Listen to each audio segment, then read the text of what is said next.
Get unlimited access to all of our CPE courses at www.teachucomp.com/unlimited CPE. In this lesson, we'll take a look at the abandonment of property securing non-recourse debt. If an individual abandons property that secures debt for which they are not personally liable, the abandonment is treated as a sale or exchange. Also, the amount realized will be equal to the amount of non-recourse debt. For example, let's say Shane purchased a home in 2008 and borrowed the entire purchase price of $250,000.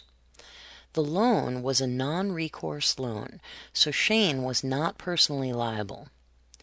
In 2010, Shane lost his job and could not continue making payments on the mortgage. The amount remaining on the loan at that time was $235,000, and the fair market value of the home at that time was $180,000. So Shane decided to abandon the property. Because Shane was not personally liable for the loan, the abandonment is treated as an exchange.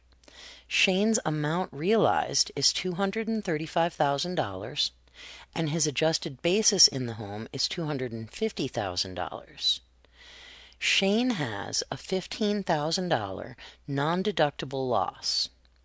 Because Shane was not personally liable for the debt, he also has no cancellation of debt income. Like what you see? Get unlimited access to all of our CPE courses at www.teachucomp.com/unlimited CPE.